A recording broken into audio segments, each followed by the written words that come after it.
Hacer lo mismo que Jesús hizo cuando estuvo sobre la tierra es una de las metas que tenemos los hijos de Dios y que tiene cualquier persona cuando lee la palabra de Dios, acepta a Jesucristo como su Señor y Salvador. En ese momento anhelas hacer lo mismo que Jesús hizo. En Juan, en el capítulo 14, versículo 12 dice: en verdad os digo, el que cree en mí, las obras que yo hago, él las hará también, y aún mayores que estas hará, porque yo voy al Padre.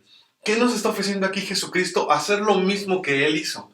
Cualquier persona que lee la palabra de Dios, como lo comenté ahorita, va a tener un anhelo grande de hacer lo mismo. Díganme de ustedes, ¿quién no tiene ganas de ver cómo el viento, la tormenta, el mar se aquietan únicamente con decirle al viento, calla, enmudece, mar, tranquilos, no pasa nada? ¿O cuántos no tenemos por deseo ver que una persona que ha sido muda toda su vida, solamente con el hecho de decirle: en el nombre de Cristo Jesús te ordeno que hables, o en el nombre de Cristo Jesús ordeno que esa enfermedad cese, o decirle a cualquier otra persona que ha sido sordo de nacimiento, alguna persona que no puede volver a caminar, la gente paralítica, que tú puedas orar por ellos y la persona levantarse de la silla de ruedas? Es hermoso cuando tenemos la oportunidad de ver el poder de Dios derramarse de esa manera. Me ha tocado verlo y es una cosa increíble. Es algo que nunca puedes alcanzar a entender con la mente finita que tenemos, con nuestro razonamiento. Como hemos aprendido, con el corazón es con lo que se cree, no con la mente. Realmente ver los milagros de Dios es algo sorprendente. Yo me imagino cuando los discípulos estaban con Jesucristo viendo todo lo que Jesús hacía.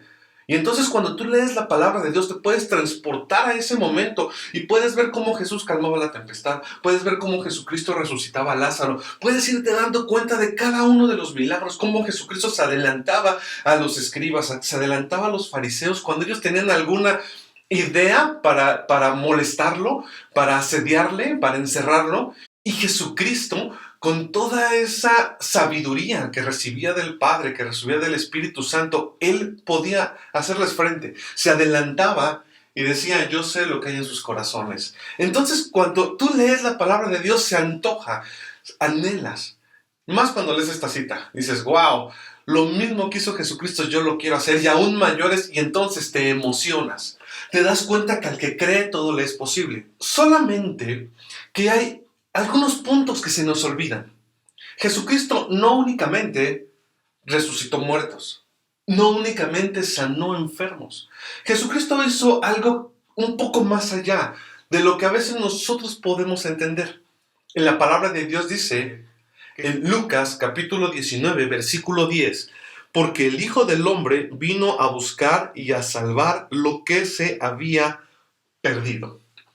Yo le quiero preguntar a usted, ¿qué fue lo que se perdió? Tal vez usted tiene ya años estudiando la palabra de Dios, puede decir: bueno, nos perdimos como humanidad porque la paga del pecado es muerte. Y sí, yo lo he dicho en varias ocasiones, la paga del pecado es muerte, eso dice la palabra de Dios. ¿Qué más se perdió? Bueno, es que en la palabra de Dios dice que antes el hombre no trabajaba y ahora tiene que trabajar, y entonces perdimos nuestra paz y perdimos nuestra tranquilidad en una hamaca durmiendo todo el día. Hay gente que cree así. Yo no lo creo. Dios puso a trabajar a Adán desde el primer día y les dijo: administra esto, ponle nombre a todos los animales, ve la naturaleza que yo realicé. Y realmente cuando Dios le dijo al hombre que le pusiera nombre a los animales, en realidad le estaba diciendo: conoce todo lo que yo creé para ti. Conoce para que lo puedas administrar. Tú no vas a poder administrar algo que no conoces.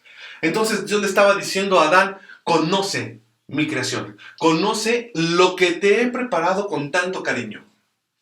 ¿Qué fue lo que se perdió entonces? Cuando esto sucede, he aprendido a través de la hermenéutica que es importante ir a estudiar la palabra en las primeras menciones, en la primera parte. ¿Qué fue lo que sucedió exactamente cuando el hombre cae en pecado? ¿De qué estamos hablando? Para empezar, quiero aclararte algo. El concepto de pecado, y yo lo enseño mucho porque cuando era niño yo tenía como la idea de que pecado era como una mancha negra que tenía en el corazón, y esa mancha pues me estorbaba, inclusive no había jabón que la pudiera quitar y me sentí incómodo y sentía que no podía ver a Dios porque yo había manchado con una mancha negra ese traje blanco que él me había regalado. Y sí, no está tan mal el concepto, pero en el principio, cuando inicia esta palabra de pecado, se utilizaba la misma palabra para la gente, por ejemplo, que disparaba con un arco, una flecha. Y cuando disparaba la flecha si no daba en el blanco se decía, la flecha pecó. Y entonces no es que la flecha tuviera una vestimenta y en el camino deshonró a alguien o dijo algo incorrecto. En realidad es que la flecha había perdido su destino, había perdido la razón por la cual había sido creada, la razón por la cual había sido lanzada. Entonces el pecado es cuando tú pierdes la razón por la que fuiste creado. El pecado es cuando tú te desvías de ese objetivo. Podemos encontrar entonces que el objetivo del hombre no era vivir como hoy estamos viviendo. Para las personas que preguntan, ¿y si Dios existe, dónde está? Yo le quiero decir, tiene cierta razón en que todo está de cabeza. Pero donde no tienen razón es que esto es culpa de Dios o que Dios se hace de la vista gorda. En un principio Dios le dio la administración al hombre de la creación. Le dio la administración al hombre del mundo. Y el hombre pecó, se desvió del objetivo. Entonces, efectivamente, lo que estamos viendo no era el objetivo de Dios para la humanidad. Dios no tenía por objetivo una pandemia ni tenía por objetivo las guerras. Eso fue decisión del ser humano y Dios le dio al hombre ese libre albedrío para que él administrara la tierra como quisiera.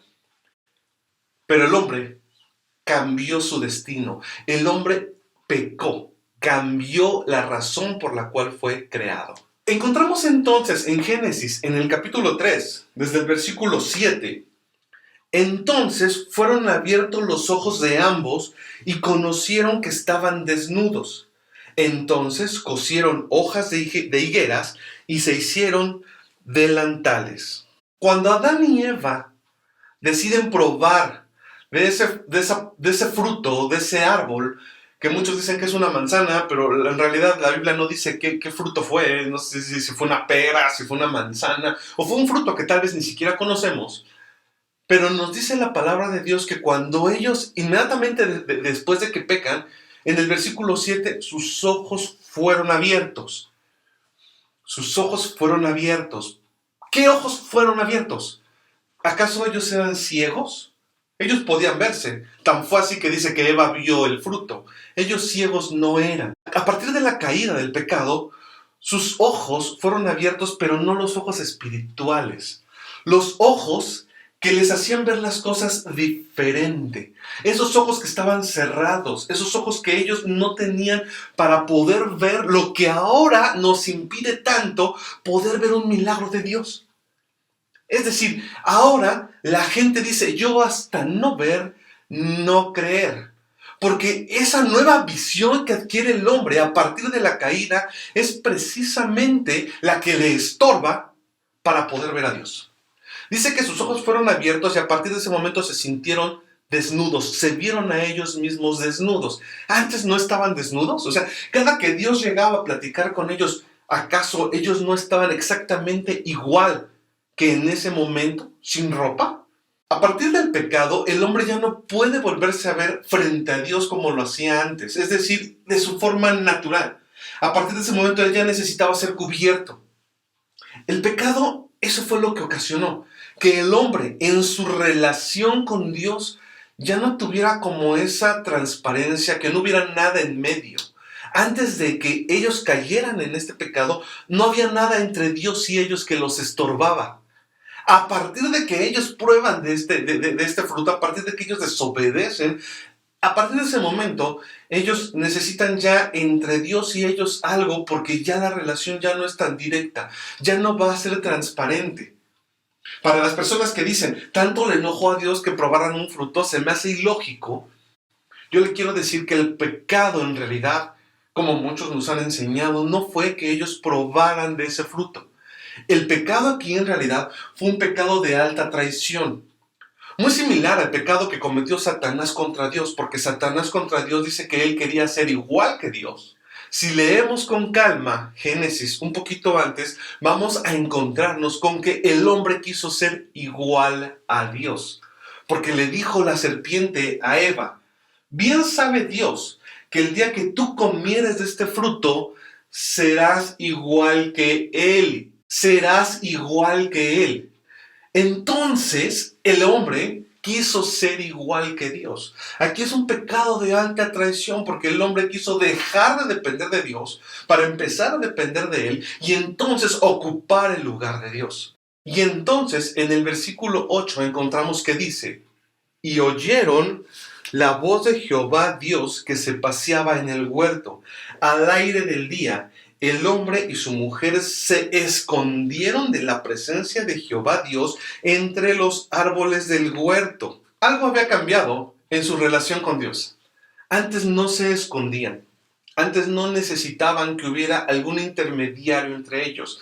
Antes no necesitaban ni siquiera estar vestidos. Ellos podían llegar de forma transparente ante Dios. Podían verse ante Él y podían decirle cómo pensaban, qué querían.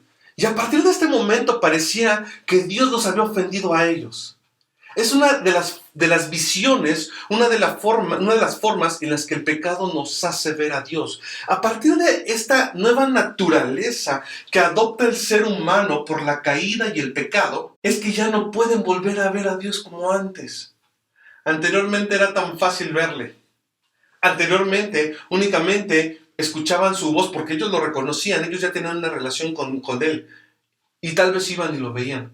Tal vez se adelantaban y decían: Eva, ya llegó Dios, vamos corriendo a verlo. Yo no lo sé, no me estoy especulando. La palabra de Dios no dice cómo era su relación con Dios. Lo que sí es cierto es que yo me doy cuenta que Adán y Eva podían reconocer a Dios. Tenían una relación tan buena con Él que ellos no preguntaron: oye, ¿acaso será que Dios ya creó a otro Adán o ya creó a otra Eva y son a los que estamos escuchando? ¿O algún nuevo tipo de animal está por aquí con su sonido porque yo estoy escuchando que alguien está tratando de comunicarse? No. Dice la palabra de Dios que Dios se paseó por el huerto y ellos lo reconocieron. Tenían una buena relación hasta ese momento. Pareciera hasta ahorita, por el comportamiento que tiene Adán y Eva, que el que había fallado era Dios y no ellos. Se esconden de Dios como si Dios tuviera la culpa de lo que había ocurrido. ¿Se da cuenta cómo nuestra visión cambia a partir del pecado? Y esa es la visión que hoy en día tiene la gente. Muchos se han escondido de Dios. Inclusive hay personas que dicen que nosotros somos nuestro propio Dios, y he escuchado tantas teorías en donde si yo no existiera, ¿existiría Dios? Por supuesto que sí existiría Dios si tú no existieras. No, es que Dios necesita que alguien le adore y entonces, por eso si yo no existiera, no existiría Dios. Yo le quiero decir algo. Eso es producto, esa forma de pensar es producto de la caída, es producto del pecado, porque antes el hombre no veía así a Dios. Antes el hombre tenía una relación transparente con Él, no sentía que Dios le había fallado y tenía que estarse escondiendo de Él, no tenía que estar corriendo de Él. Desde entonces, desde la caída del pecado, la naturaleza era esa: Dios buscando al hombre y el hombre huyendo, y el hombre escondiéndose, el hombre no sintiéndose digno por lo que ha hecho, el hombre no sintiéndose digno porque se ha ensuciado. Dios, nuestro Dios, vemos aquí en la palabra que buscaba a Adán y a Eva, los buscaba en el huerto. Como hoy Dios te busca y como hoy Dios sigue buscando al hombre. Aquí no fue Dios el que cambió, aquí fue el hombre el que empezó a verlo diferente, escondido de Dios. ¿Qué acaso se le olvidó que Dios es amor? ¿Qué acaso se le olvidó que Dios lo había creado? A Adán tal vez se le olvidó que fue Dios el que creó a Eva y se la creó para que fuera su compañera, para que los dos se acompañaran. Al hombre se le olvidó quién era Dios. Tan es así que se esconde. Olvida la naturaleza completa. Olvida al Dios precioso que le amaba. En Génesis capítulo 2, versículo 17 dice: mas del árbol de la ciencia y del bien y del mal no comerás, porque el día que de él comieres, ciertamente morirás. Adán y Eva, cuando comieron de este árbol, ¿murieron? Esta pregunta nos daría horas y horas de plática. Si usted es una persona que piensa que la Biblia se lee únicamente así como un libro, puede decir: pues no murieron y Dios les mintió. Pero si usted ha aprendido a estudiar la palabra de Dios, se va a dar cuenta que hay una definición de muerte en la palabra, O hay una forma en la que podemos entender la muerte en la palabra de Dios que es separación. Separación. Y en realidad eso es la muerte. No es cierto que cuando una persona muere, lo que nos duele es que hay una separación de él o de ella, porque no la vamos a volver a ver. Porque a partir de hoy ya no va a estar conmigo. Porque ya no voy a poder disfrutar de sus pláticas. Porque lo que hice hasta hoy es el tope, ya no voy a poder hacer más. ¿A qué me refiero con esto? Si hasta hoy yo pude decirle a la persona te quiero, se va a llevar ese te quiero y yo me voy a quedar con sus últimas palabras. Pero si yo no puedo hablar con esta persona más, ¿cómo le voy a poder volver a decir algo más? O sea, hasta ese momento hay un corte y una separación. Lo que le dije, lo que alcanzamos a tener por relación fue lo último. Y eso al hombre nos duele muchísimo, porque hay una separación. Cuando Dios le habla al hombre de la muerte, le habla de separación. A partir de que tú comes de ese fruto va a haber una separación entre tú y yo. Una separación que yo no quiero que se dé. Por eso dice, ciertamente morirás. Ciertamente tú que fuiste creado por mí, vas a ser separado de mí. Y aunque en ese momento al hombre no le dio un infarto y se quedó ahí muerto, efectivamente hubo una separación.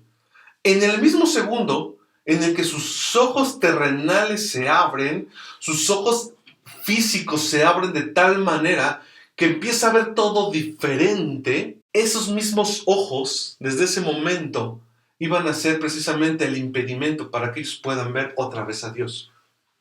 Ya no puede ver el hombre a Dios como antes, porque ahora esos ojos le dicen, estás enfermo. Estás enfermo y no hay manera. Estás enfermo, ¿sí sientes? ¿Sí puedes ver la llaga? Estás enfermo. Y esa llaga no va a sanar. Y entonces nuestros ojos de la fe pareciera que fueron cerrados. Como que esa área espiritual se duerme. Y entonces a ellos ya les cuesta tanto trabajo ver algo diferente. Tú ves que estás enfermo, tus sentidos te hacen ver el mundo y te hacen concebir al mundo de una forma en la que Dios no quiere que lo concibas. Y hay personas que cuando se ven enfermas no alcanzan a ver la sanidad que Jesucristo ya trajo para nosotros. No alcanzan a ver lo que Dios ya hizo para nosotros y ellos se ven enfermos, viven como enfermos, se comportan como enfermos, mueren como enfermos, porque esa es la realidad en esta tierra, que están enfermos. Pero la realidad en la palabra de Dios es otra muy diferente. La realidad en la palabra de Dios nos indica, porque por su llaga tú ya fuiste sano. Entonces cuando tú sabes eso, tu realidad no la puedes volver a ver como la veías antes. Pero tus sentidos ahora son una oposición para que tú puedas ver esa sanidad de Dios en tu vida, que tú puedas ver ese milagro de Dios en tu vida. Entonces cuando tú ves a una persona que se pregunta, ¿y dónde está Dios? Es una persona que sus ojos físicos, sus ojos terrenales están tan abiertos, sus ojos lógicos están tan abiertos que su área espiritual está demasiado dormida. La palabra de Dios, como hemos estudiado, dice que Él creó lo que no existía de lo que existía. No existía la tierra, no existía lo que hoy podemos ver y existió a partir de que Dios habló. Ahora, nosotros, si podemos ver la vida desde ese enfoque espiritual, podríamos ver la vida como lo hizo Jesucristo. Recuerden que una ocasión Jesucristo llegó porque iba a orar por una niña que había muerto. ¿Sí recuerdan ese pasaje de la palabra de Dios? Llega Jesucristo y la gente le dice, la niña está muerta. Y Jesucristo les dice, no está muerta, sino que duerme. Pero antes de esto, le dieron la noticia al papá. Y le dijeron, ya no molestes más al maestro, la niña está muerta. Jesucristo le dice, no tengas miedo, no tengas miedo. No es lo que sus sentidos les están mostrando. Es lo que espiritualmente está sucediendo. Eso que sus ojos hoy no pueden ver. Eso es lo que nosotros estamos creyendo. Entonces Jesucristo va con la niña, la que estaba muerta, y cuando le dice a la gente, la niña duerme, la gente se ríe de él. Porque sus sentidos no alcanzan a concebirlo, como precisamente mucha gente hoy se está riendo de los que aprenden a creer en Jesucristo, de los que aprenden a creer en Dios, diciendo, ¿cómo se dice sano si yo lo veo enfermo? ¿Cómo se dice que ya sanó si yo lo sigo viendo en una posición de dolor, en una posición de enfermedad? Así son los sentidos de engañosos a partir de la caída del pecado. De esa forma nos engañan los sentidos. Pero Jesucristo le dijo, la niña duerme, no está muerta. Entonces Jesucristo va con la niña y le dice, niña, a ti te digo, levántate. Y la niña resucita. ¿Se da cuenta? La parte de la fe, lo que los ojos no pueden ver, lo que los ojos físicos, los ojos espirituales lo pueden ver. Entonces, cuando dice la palabra de Dios que se abrieron los ojos de Adán y de Eva, yo puedo ver que se abren sus ojos terrenales, esos ojos que después son un impedimento para la fe, y se cierran los ojos espirituales. Sí hay una separación. Por supuesto que hay una separación. Recuerdo bien que cuando era cuadrapléjico y Dios me habló y me dice, tú vas a sanar. Yo le dije a la gente, voy a salir caminando por mi propio pie. Para este momento decían, es que el daño que tienen de desmielinización también les daña la cabeza. Entonces, él no va a volver a caminar. Y yo les decía, te estoy escuchando. ¿Crees que ya no estoy cuerdo? ¿Crees que no estoy entendiendo? Pero estoy entendiendo todo. Y como me veían ahí en la cama y veían que yo no iba a volver a caminar, eso era lo que sus ojos físicos les dejaba ver. Pero yo sabía que espiritualmente Dios había hablado a mi vida y Él podía hacer que lo que mis ojos no veían sucediera, porque al que cree todo le es posible. Pero esos ojos espirituales no eran precisamente los que se estaban abriendo. Podemos ver que Adán y Eva, a partir de que sus ojos se abren, ven la vida de una forma tan diferente, ven a Dios de una forma tan distinta. Ahora se están escondiendo, ahora ya están poniendo una barrera entre Dios y ellos. Ellos ya no pueden volver a convivir con Dios. No entiendo por qué, Eva, pero no me siento bien para verlo. No entiendo por qué, pero yo siento que mejor nos escondemos, mejor nos vamos a un lugar donde Él no nos pueda ver. Yo no entiendo por qué, Eva, ya no puedo verlo como antes y ahora quiero esconderme. Y entonces dice la palabra de Dios que se escondieron. En Génesis 3:8 dice, y oyeron la voz de Jehová Dios que se paseaba en el huerto al aire del día, y el hombre y su mujer se escondieron de la presencia de Dios entre los árboles del huerto. Mas Jehová llamó al hombre y le dijo, ¿dónde estás tú? Y él respondió, oí tu voz en el huerto y tuve miedo porque estaba desnudo y me escondí. Escuché tu voz. Todavía te alcanzo a reconocer. Todavía sé que eres tú el que me está hablando, pero yo tuve miedo. Y ni siquiera me preguntes por qué tengo miedo. Pero yo sé que tengo miedo porque me siento desnudo frente a ti. Porque me di cuenta que estaba desnudo. Porque antes no me había dado cuenta que estaba desnudo frente a ti y decidí esconderme. En ese momento Dios le pregunta, ¿y quién te dijo que estabas desnudo? Yo no te he revelado eso. Yo no te he dicho que estabas desnudo. Me recuerda al momento en el que yo era niño y no tenía pena. ¿Recuerda ese momento? Muy lejanamente tal vez lo recuerde, o no tan lejanamente como yo, o tal vez un poquito más, no lo sé. Pero usted puede recordar aquellos días en los que usted puede estar desnudo frente a su mamá, frente a su papá, sin ningún tipo de temor, sin ningún tipo de miedo, sin ningún tipo de pena. Es como esa vergüenza de que me vea antes de que usted cayera en esa vergüenza, cuando todavía estaba en esa etapa de inocencia. Y yo recuerdo que me podía parar desnudo frente a mi mamá sin ningún tipo de pena, sin ningún tipo de problema. Inclusive recuerdo que no sé si usted tenga, yo creo que la gran mayoría, cuando menos aquí en México, sí, no sé si en América Latina, pero esa foto famosa de usted desnudo bañándose cuando es un bebé, bueno, bañándolo, su mamá, bañándolo su papá, o brincando en la cama desnudo y no pasa nada. Esas fotos de las que después se va a arrepentir tremendamente porque son las fotos que van a salir en el álbum de fotos cada que llega una visita. Y aquí le tomé una foto a mi hijo y todo, ¡ay, Dios mío, están viéndome! Y ¡oh, qué bonito niño! Y todo se le queda viendo como que, ¡ay, qué vergüenza!, ¿no? Te están viendo tus partes que no quieres que nadie vea. Esa parte que en ese momento no tenías nada de vergüenza. Exactamente eso fue lo que a Adán y Eva les pasó. Ellos anteriormente brincaban en la cama desnudos sin que hubiera problema. Dios los veía y se gozaba platicando. No había una barrera, no había algo que los separara. Pero esta separación que estaba apenas iniciando, esta separación que se dio por la caída del pecado, estaba haciéndolos sentir bastante avergonzados. Decía, Dios, antes yo toleraba que me vieras así, pero ahora ya no tolero que me veas desnudo. No entiendo por qué. Es más, me cosí un nuevo short. ¿Te gusta? lo hice con higuera de primera que encontré en el campo y ahora no me gustaría que me lo quitaran. Ahora no me gustaría quitármelo frente a ti. Me cuesta trabajo desnudarme frente a ti.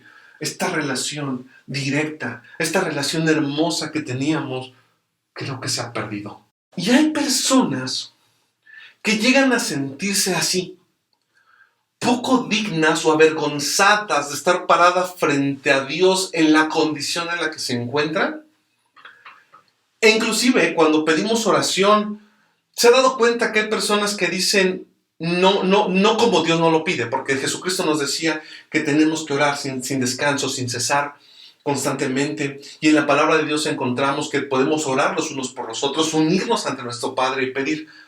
Pero es muy diferente decir, me voy a unir con mis hermanos para pedirle a Dios que nos escucha, porque dice la palabra de Dios que el que se acerca a Dios tiene que saber que Dios le oye, tiene que creer que Dios le oye, tiene que estar convencido que Dios le oye y premia a los que le buscan.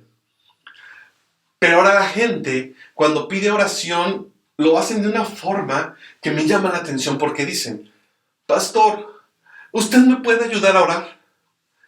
Sí, claro, dime, ¿por qué necesitas oración?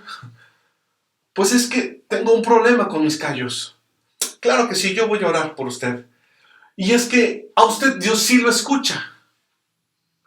Y es que usted está más cerca de Dios que yo y mis callos, pues yo no sé cómo hacerle. Y cuando pensé en pedir oración, yo dije, el pastor me va a ayudar a orar porque a él Dios lo oye.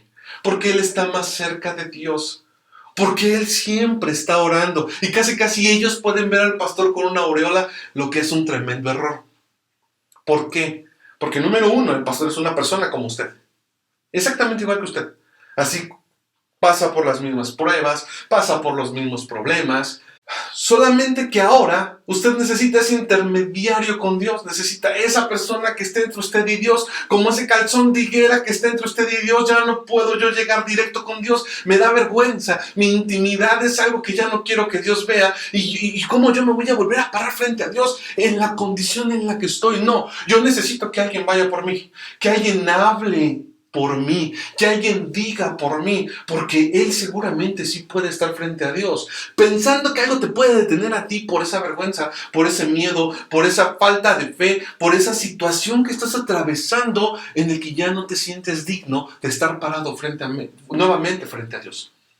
Eso es lo que sucede en la gran mayoría de las ocasiones. Entonces el pecado sí trajo muerte, por supuesto, trajo una separación entre Dios y tú. Ya no te sientes digno, ya no te puedes volver a parar frente a Él. Y entonces en ese momento el pecado ha tenido un fruto en la vida de la gente. Dice la palabra de Dios en Génesis capítulo 3, en el versículo 21. Y Jehová Dios hizo al hombre y a su mujer túnicas de pieles y los vistió. A pesar de que no fue Dios el que cometió el error, a pesar de que no fue Dios el que cometió la falla, podemos encontrarnos a un Dios que no dice, voy a destruir la tierra. Esto me quedó muy mal. Lo bueno es que apenas voy empezando, todavía no tienen hijos, voy a destruirla y voy a volver a empezar. Voy a rehacerlo porque esto sale tremendamente equivocado y no era lo que yo quería. No. Tampoco le dice a Adán y a Eva, pues a ver cómo te vistes ahora, ese es tu problema, no me interesa. Vas a darte cuenta con el tiempo que tu calzón de higuera no te va a durar nada. En cuanto te sientes se va a romper y vas a volver a quedar desnudo. Pero ese ya es tu problema, a ver qué haces. No. Dios dice, voy a hacerles ropa que les quede mejor. Una ropa que les va a durar más. Y una ropa que proféticamente tiene algo escondido. Porque a partir de ahí se da el primer sacrificio. El primer sacrificio para que ellos tengan esas pieles de animales. Se da un primer sacrificio que le está diciendo, la forma en la que tú te estás vistiendo con higueras, la forma en la que tú estás haciendo las cosas no es como va a funcionar, sino que mi Hijo Jesucristo se va a dar en sacrificio y a partir de ese sacrificio tú te vas a volver a vestir. Ya proféticamente Él está hablándoles, pero ellos todavía no saben leer entre líneas. Ellos no están entendiendo todavía hasta ese momento que va a haber un sacrificio de Jesucristo por ellos. Ellos todavía no lo saben, ellos nada más conocen que hasta ese momento las hojas de higuera les fueron quitadas y qué bueno, porque estas hojas de higuera se ve que no eran pues tan buena calidad como pensábamos y la vestimenta de piel me va a durar mucho más. Entonces, si leemos 1 de Pedro capítulo 3 versículo 18, encontramos que dice: porque también Cristo murió por los pecados una sola vez, el justo por los injustos, para llevarnos a Dios. Vea qué cita tan impresionante. Jesucristo murió siendo justo por los injustos. ¿Para qué? Para regresarnos a Dios. Para volvernos otra vez a la posición donde estábamos originalmente. En esa posición de relación, en donde podíamos ver a Dios cara a cara, en donde no nos sentíamos culpables, en donde no necesitábamos intermediarios. Podíamos llegar de una forma directa. Dios tenía ese deseo de recuperar el sueño, de recuperar la creación original, lo que había sucedido. Por eso dice la palabra de Dios que Él vino a buscar y salvar lo que se perdió. Que es innecesario que tú conozcas qué fue lo que se perdió. Y lo primero que estamos viendo aquí fue que se perdió la relación entre Dios y el hombre. Podemos leer en la palabra de Dios, en Lucas capítulo 19, versículo 10, que dice: porque el Hijo del Hombre vino a buscar y salvar lo que se había perdido. Iniciamos esta clase mencionando Juan 14:12, que dice: las cosas que yo hago, las cosas que yo hice, ustedes también las van a hacer y aún mayores, porque yo voy al Padre. Y mencionaba que hay personas que quieren ver sanidades, que quieren ver milagros, que quieren ver los portentos de Dios, y la verdad yo estoy de acuerdo, porque también eso se perdió. Y me emociona cuando leo que podemos hacer lo que hizo Jesucristo y cosas mayores. Me emociona y de pronto digo: Señor, yo quiero hacer lo mismo que Jesucristo hizo cuando estuvo aquí en la tierra. Padre, yo quiero hacer lo mismo exactamente. ¿A usted no le llama la atención? ¿No se le antoja de pronto decir: yo quisiera hacer lo mismo? Y de pronto ya se ve sanando enfermos. De pronto ya se ve limpiando a una persona con lepra. Si es que todavía encuentra alguna, a lo mejor usted va a encontrar a una persona que como yo estuvo en cama y que los doctores le decían que no iba a volver a caminar, y después de que usted orara por él, se levantara y volviera a caminar. Cuando pensamos en eso nos emociona, pero debemos entender que Jesucristo no fue todo lo que hizo. Él hizo más cosas. Y una de ellas fue que vino a buscar y salvar lo que se había perdido.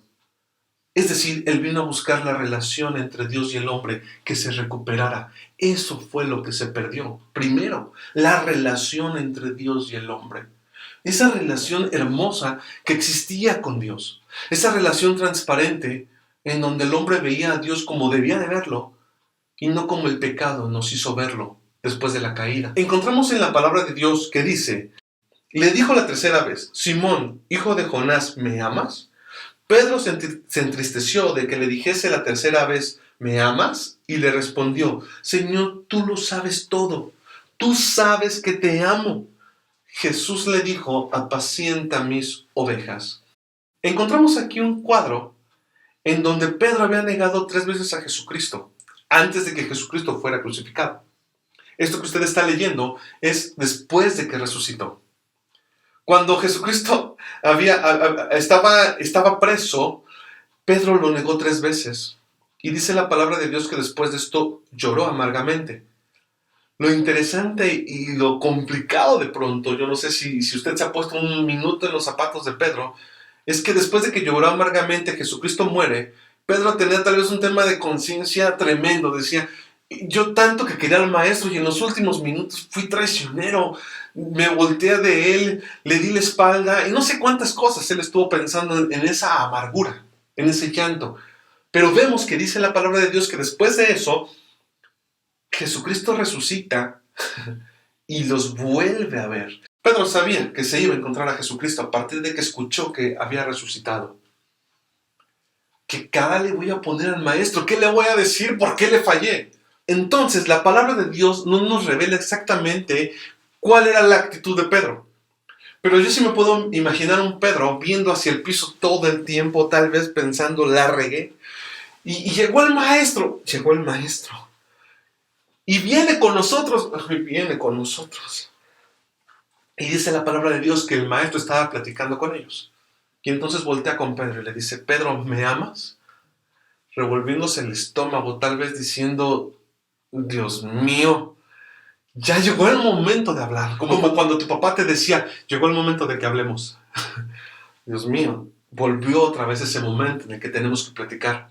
Y entonces Pedro le dice, sí, sí, maestro, tú sabes que te amo. Y le pregunta nuevamente, Pedro, ¿me amas? Si usted se pone en ese lugar, de pronto se le puede revolver el estómago.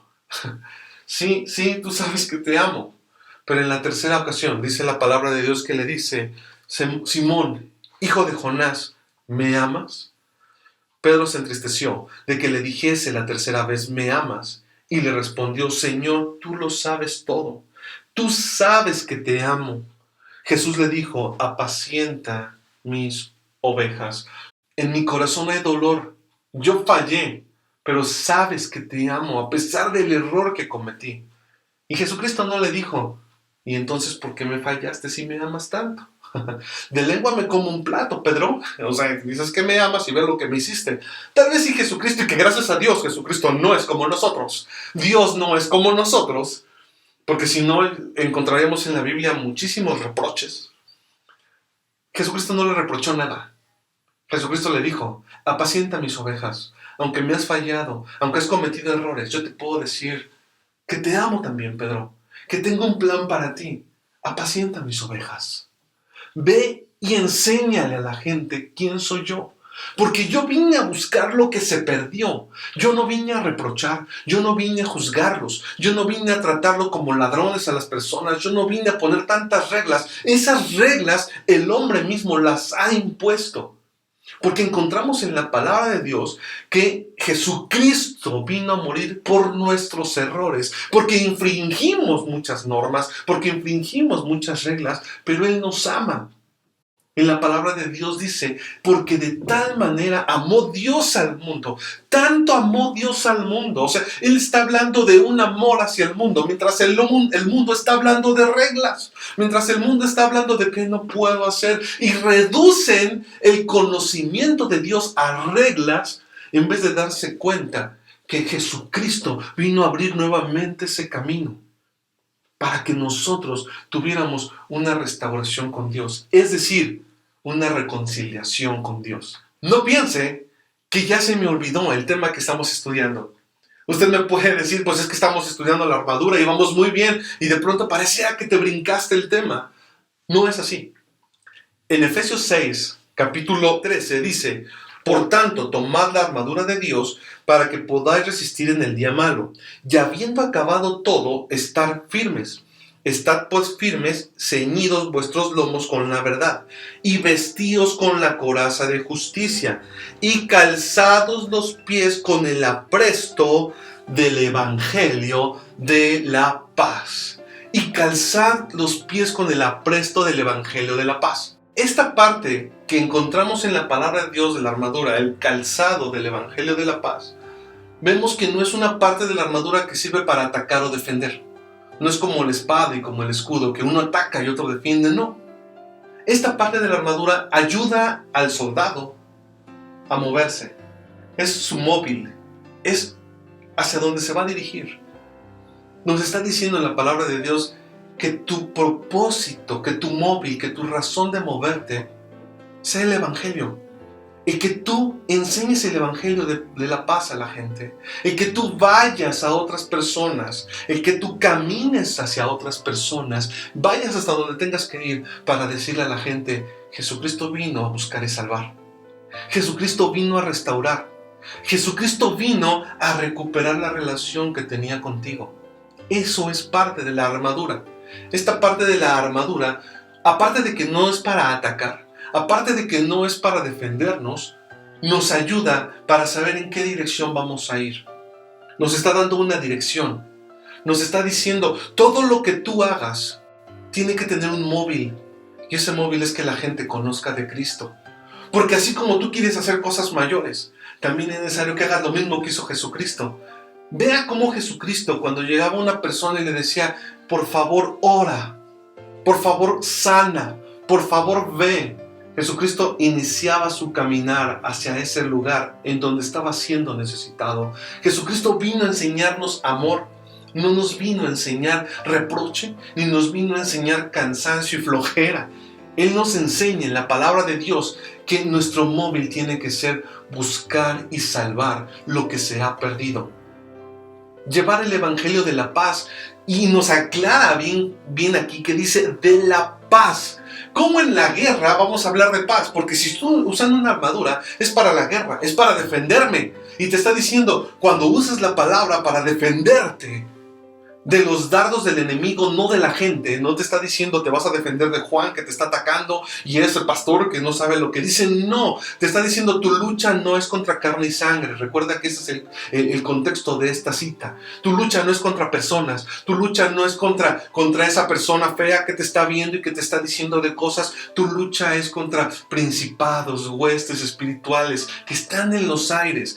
Ahí está tu verdadera lucha. Entonces, el escudo es para defenderte de Satanás, no de la gente. La espada no es para que ataques a la gente, es para que te defiendas con la palabra cuando Satanás quiere atacar tu vida. Pero después, en una guerra, de forma chistosa, te habla de paz. Te dice, con el evangelio de la paz. Ponte los tenis del evangelio de la paz. Ponte los zapatos del evangelio de la paz y camina con esa paz. No te dice a atacar, porque en gran medida la gente ha aprendido de un evangelio del reproche, de un evangelio de la guerra, de un evangelio que está viendo nada más qué haces y qué no haces para juzgarte, un evangelio que te está juzgando si te voy a aceptar o no te voy a aceptar por tu comportamiento. Ese no sería Dios. El evangelio de la paz es: yo no vine a juzgar, yo no vine a mandar a la gente al infierno, dice la palabra de Dios. Porque no envió Dios a su Hijo al mundo para condenar al mundo, sino para que el mundo sea salvo por él. No es un evangelio de la condenación el que Dios te está pidiendo que vayas a hablar. Te está diciendo, lleva el evangelio de la paz. Porque yo quiero que se restaure mi relación con la gente. Si tú llevas el evangelio del juicio, el evangelio de la falta de aceptación, no van a aceptarme. Yo vengo en paz. Yo vengo para decirle a la gente que la amo. Y dentro de esa armadura que te debes de poner es el evangelio de la paz. Cuando leemos en la palabra de Dios la forma en la que antes se predicaba, de pronto podemos pensar que esa es la forma correcta. Usted puede leer cómo Jonás fue a predicar a Nínive de una forma ruda, de una forma fuerte. Únicamente llegó y le dijo a la gente, si no aceptas a Dios, te vas a morir. Los va a destruir a todos y no quiero saber más porque ni siquiera vine a convencerte. Realmente nada más vine a avisarte pidiendo a Dios que te destruya. Y la gente toda se arrepiente y piden perdón. Como que nos genera la idea de que esa es la manera. Y he visto mucha gente que no exactamente anuncia un evangelio de la paz en donde Dios quiere restaurar su relación con la gente, sino llegan de pronto a enseñar un evangelio de juicio. Y podemos encontrar también que en muchas ocasiones es esa generación de víboras. Y encontramos muchos lugares, grandes enseñanzas en la palabra de Dios de cómo es que lo hacían antes. Pero usted puede leer en la palabra también que después de que Cristo Jesús murió y resucitó, a partir de ese momento, la forma, los estilos, dice la palabra de Dios, que son diferentes. Porque nos dice, ve con el evangelio de la paz. No vayas a juzgar a la gente. Ni siquiera vayas a tratar tú de convencerlos con tus palabras, porque no eres tú el que los va a convencer. Dice la palabra de Dios que el que los convence es el Espíritu Santo, que Él es el que nos convence de juicio, de justicia. Es el Espíritu Santo el que nos va a convencer. Ustedes lo que van a hacer, nosotros lo que vamos a hacer es llevar la palabra. Y tal vez en este momento de reclutamiento colectivo a todas las personas que están escuchando esto y que han aceptado a Jesús en su vida y que deciden ponerse el evangelio de la paz para que sea su móvil, para que sea su razón de moverse, preguntarte, como un día Jesucristo le preguntó a Pedro, y le dijera, Juan, ¿me amas? Luis, ¿me amas? Ana, Ale, ¿me amas? ¿Qué le dirías? Y en este momento te diría, apacienta mis ovejas, ve y enseña el evangelio de la paz, ve y enséñalo, ponte esa armadura de la fe, esa armadura de los hijos de Dios, y ve y enséñale a la gente que yo les amo, que vengo en son de paz, que no vengo en son de guerra, que no vengo a juzgarles, vengo a aceptarles con todos sus errores, como un día te acepté a ti, con todos tus errores, con todos tus fracasos, con todas tus fallas, te di un propósito nuevo.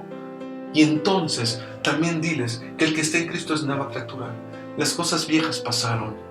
A partir de hoy todo es hecho nuevo. Mi relación con ellos va a ser hecha nueva. Y no les hables de su pecado ya lo conocen. Nada más con que lean la Biblia, con que tú los discipules, ellos solitos van a conocer su pecado. Ya no necesitan que otra persona les hable de su pecado, a menos de que ellos te pregunten. Pero su pecado ya lo conocen, y créeme que es algo con lo que han venido lidiando durante años. Pero cuando ellos entren al camino de Dios, la presencia de Dios, el Espíritu Santo, va a ir pudriendo ese yugo. Y entonces va a hacerse realidad. La vida de los justos es como la luz de la aurora, que va de aumento en aumento hasta que el día es perfecto. Con esa paciencia que Dios te tuvo a ti, es como tú vas a tratar a la gente ahora. Con esa paciencia, con esa tranquilidad, Dios va a saber cuándo llegó el momento de que una persona cambie alguna actividad, alguna actitud, pero eso es algo que Dios va a hablar a su vida. A nosotros no nos mandó a juzgarlos, sino nos dijo: apacienta mis ovejas, lleva el evangelio de la paz. Señor, te damos gracias en este momento porque tú eres hermoso. Te pido que a través de esta clase tú le hables a las personas y les reveles al corazón que es necesario ponernos toda la armadura para estar firmes. Y dentro de esa armadura, nuestro móvil, nuestra razón de ser, debe de ser hablar a la gente el evangelio de la paz. Te pido, Dios mío, que unjas a todas estas personas que hoy toman este llamado, que toman este reto, que tú los llenes y que traigas más obreros a la mies para que más gente te conozca. Bendice a cada persona que está escuchando esta clase, llénalos con tu poder y te pido que tus convicciones y tu amor se depositen en este corazón que tienen. En el nombre de Cristo Jesús te pido que esta semilla caiga en buena tierra, que las preocupaciones no la quiten, que los problemas no las quiten. Bendigo en el nombre de Cristo Jesús a cada persona que está escuchando este mensaje y te pido, sé tú el que camine con ellos, en el nombre de Cristo Jesús. Amén. Muchas gracias a todos y bendiciones.